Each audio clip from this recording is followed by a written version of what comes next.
Aujourd'hui, je continue la série de vidéos sur la fabrication des serre-joints de luthier. Je vais vous montrer les étapes pour fabriquer le mort inférieur. C'est celui où il y a la came de serrage. La première étape consiste à faire la mortaise dans laquelle viendra se loger la barre métallique. Donc je ne vous explique pas les étapes puisque j'ai déjà bien détaillé dans la vidéo précédente.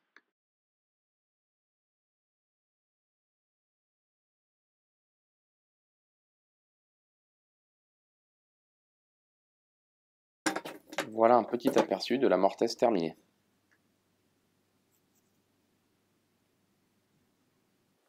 Ensuite, on va réaliser une découpe qui va permettre de faire une languette solidaire du mort qui pourra bouger avec la came et c'est elle qui assurera le serrage. Donc après avoir repéré le positionnement de cette languette, je trace sa position précise à l'aide de mon Trosquin. Au bout de la languette et avant de la scier, il faut réaliser un perçage à travers le mort, tout cela pour éviter que le bois ne se fende lorsque la languette bougera. La dernière étape pour réaliser cette languette consiste à scier le bois à l'endroit où on a tracé avec le Trosquin.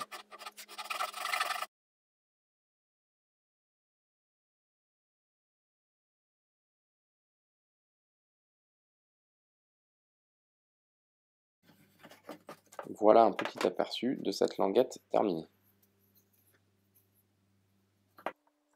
La dernière étape dans la construction du mort inférieur consiste à réaliser un logement dans lequel viendra s'actionner la came. Donc pour cela, je vais utiliser le premier serre-joint que j'ai réalisé pour tracer ce logement. Donc après avoir repéré la position de ce logement, je trace le bord des découpes avec mon Trosquin. Je vais me servir du profil de la lame de ma scie circulaire sur table pour pouvoir faire le bord de ces découpes. Le profil de ma lame de scie circulaire sera parfait pour réaliser le logement de la came dans le mort. Donc je règle mon guide parallèle, puis je trace un repère sur la table pour voir à quel endroit je dois arrêter la découpe.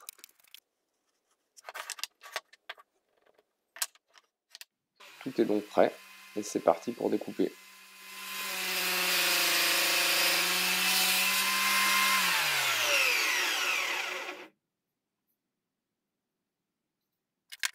Je réalise ensuite les mêmes étapes pour découper le deuxième bord du logement.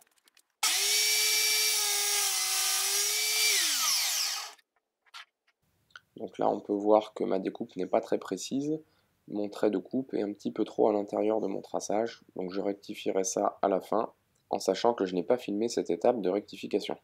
Pour terminer, je vais enlever la matière qui se trouve entre les deux traits de scie à l'aide de mon ciseau à bois, en respectant le profil de la lame de ma scie circulaire. Pour protéger l'intérieur du mort pendant la découpe, j'insère une languette en bois à l'intérieur de la languette pour éviter de marquer avec le ciseau à bois.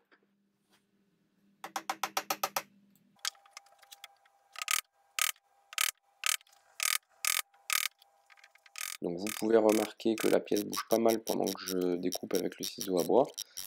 Ça vous montre un petit peu les limites de l'utilisation de ce type de serre-joint à came. Je compte plutôt les utiliser pour réaliser des assemblages, pour coller des tables de guitare ou pour assembler des boîtes. Donc là j'y vais quand même un petit peu comme un bourrin. Et voilà en gros plan, le mort inférieur terminé. Donc on arrive à la fin de cette vidéo. J'espère encore une fois qu'elle vous a plu et que vous avez apprécié.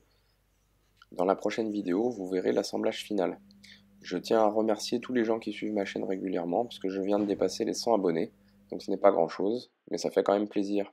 Voilà, à bientôt.